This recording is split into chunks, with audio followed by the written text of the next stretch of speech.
moi, si des personnes se courbent devant mes maîtres, je me courbe avec eux et c'est quelque chose qui me réjouit. Mm.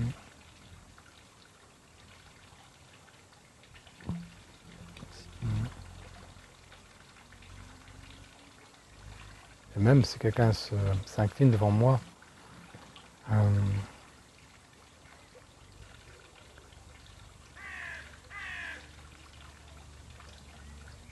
souvent ça signifie qu'il a compris quelque chose d'important.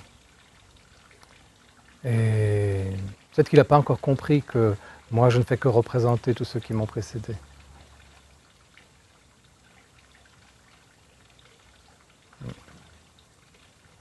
Tu vois, quand quelqu'un s'incline devant moi ou manifeste une forme de respect, moi j'ai toujours envie de regarder derrière pour voir comment il sourit à ça. Tu vois? C'est presque, c'est aussi un truc familial comme ça, tu sais, je me tourne pour demander, ça vous plaît? Oui, parce que c'est à vous que ça s'adresse. Moi je suis juste l'intermédiaire comme ça. Mhm.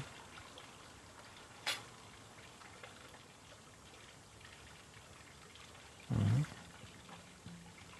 Moi, je me souviens à un moment pendant mes études, pendant que j'étais encore chez, dans une école, avant d'être chez les jésuites, j'étais chez des pères missionnaires, des pères blancs missionnaires. Et ça s'appelait des Picpus-iens. Et à un moment, celui qui pour moi était le père le plus proche, s'appelait le père Gilles, tout vieux comme ça.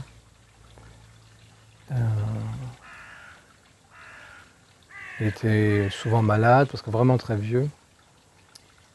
Et je pouvais, moi, comme c'est moi qui apprenais avec lui, je faisais deux choses avec lui.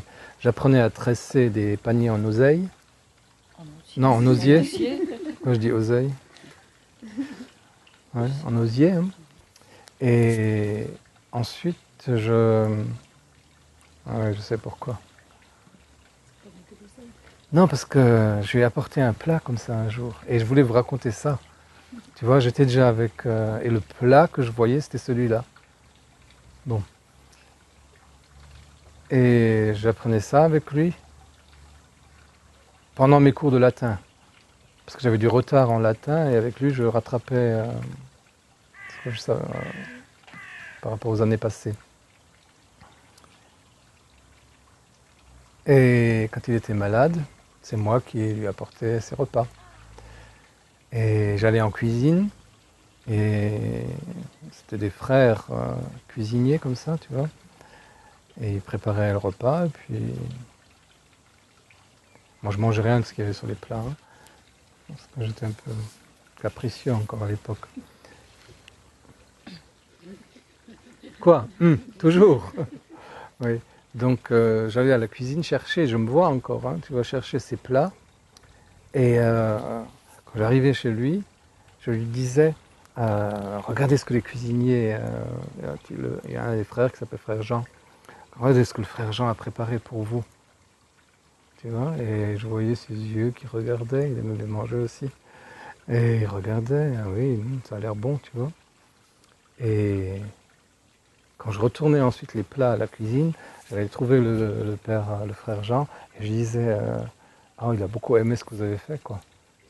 Et c'est exactement là que je me sentais le mieux à ma place. L'intermédiaire entre le frère cuisinier et le père qui était malade. Et à l'un je disais une chose, à l'autre je disais la réponse.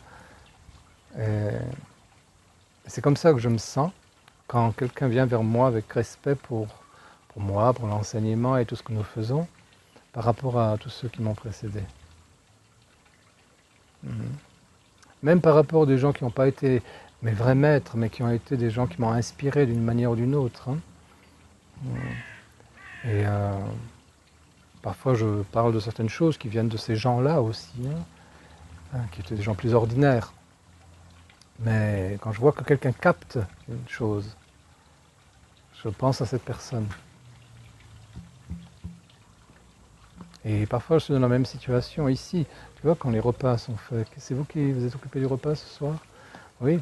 Et à midi aussi peut-être, non? Oui. Quand je vois, avec l'aide de ceux qui vous ont aidé, hein, quand je vois les repas et que je vois que les gens sont contents de ce qu'ils mangent, quoi. Je suis à peu près dans le même état de reconnaissance. Oui, il y a des gens qui disent merci pour ces bons repas, tu vois, parfois ils me disent à moi bon, merci pour d'autres choses. Hein. Mais en réalité, moi, quand ils me disent ça, je pense à ceux qui l'ont fait. Et à ceux qui me permettent de faire ce que je fais. Quand vous avez raconté votre histoire avec le cuisinier, en fait, c'est pratiquement pas tout à fait de la même manière, mais je vis ça les lundis quand je vais chercher nasi goreng. Ah C'est oui, quand je oui. rentre dans le restaurant, je remercie déjà à l'avance le cuisinier. Mmh.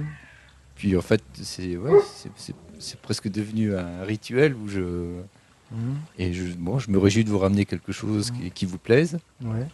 Mais Et nous sommes à ce moment-là des intermédiaires. Mais c'est un grand rôle. Hein. Ah si. Sans toi, les bienfaits du cuisinier chinois ne m'arriveraient pas. Qui c'est le plus important, le cuisinier, toi ou moi? Eh bien, c'est un champ dans lequel nous sommes tous les trois. Hein.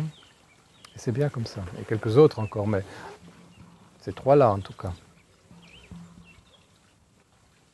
Sauf quand Emma me mange mon nasi goreng. Et parfois elle me dit non, non, Gaëtan n'a rien apporté. Et dans ma grande poubelle, je vois un truc qui ressemble quand même avec des écritures chinoises, des trucs comme ça. Mhm. Je me dis ah bon, ça, ils n'ont pas vidé la poubelle depuis 15 jours. Mhm.